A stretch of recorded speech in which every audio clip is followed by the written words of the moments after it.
मिर्चैया वाली आ हिनका नाम कथी छै बतबियौ जल्दी से। एकर नाम चंद्रमुखी के घर में जे छै अंडा बन रहल छै और देख रहल छै जे अंडा के मसाला जे छै चूल्हा पर जे छै रखा गेल छै और हिनका अहाँ सबके पते अपना सब मिथिलांचल में जे अंडा मीट मछली बनै छै तऽ घर से अहाँके भिन्न होबऽ पड़ै छै तऽ सएह बात छै हिनका घर से भिन्न होबऽ पड़लै अंडा अंडा खेबै तऽ स्वाभाविक बात छै अहाँके भाई जे छै अलग से अहाँके बनाबऽ पड़त। तऽ कते कष्ट से अहाँ सब बना रहल छी अंडा? बहुते कष्ट घर में आराम से अथी चूल्हा है ना ओइ पर खाए ले बनबै रे। बताओ अहाँ एकटा बात बताबू जे केहन बढ़िया के बनल बनायल घर में भेटै और एते कष्ट क के अहाँ सब जे छै बाहर बना रहल छी से किया?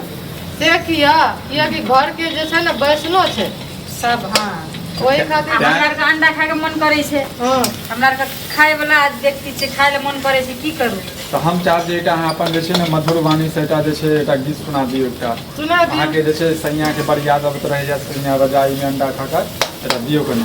दियौ दियौ दियौ। पनिया के जहाज में पलटनिया बनी अइहा हो सैया ने अइहा हो सैया ने अइहा हो हमरा झुमका राजस्थान से सैया ने अइहा हो हमरा झुमका राजस्थान से।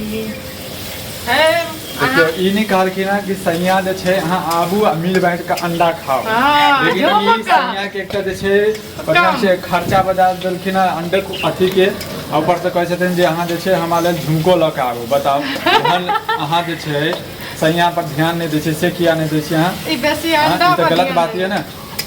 हाँ तो सैया ये तो ध्यान देबे करबे ना अखनी तो अंडा पे ध्यान अहाँ ई कहतिए ना सैया आबू जे छै अहाँ जल्दी से हमारा अंडा खाओगे ऊपर से अहाँ बैठी जे छै मतलब झुमका लऽ के नहीं एथिन त की अहाँ जे छै नहीं आबा देबे हुनका? हमरा त लागैया झुमका नहीं लऽ के एतै ना त बेचारा मतलब कि सब चीज लई दाग देते अंडा जया जया बनते बेचारा के दबे नहीं करते खाए ला। हाँ उ तो हेबे करते उ लाके आबे करते हमरा ले गिफ्ट लाके त आबे पड़ते न ओकरा।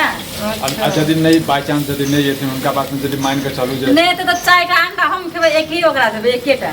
हां बताओ बताओ श्रोता बंधु एहनो एहनो जे छै कनिया छै घर में जे अपना घर वाला के जे छै एकटा अंडा नहीं खवाबै छथिन जब तक हुनका।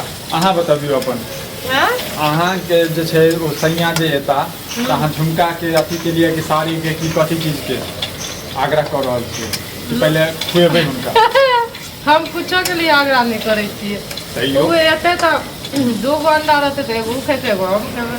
हां देखियो ई नीक बात बजलखिन है और के नीक बात बजलखिन हम नहीं किछ कहब अहाँ सब कमेंट करियो जे के नीक बात बजलखिन है।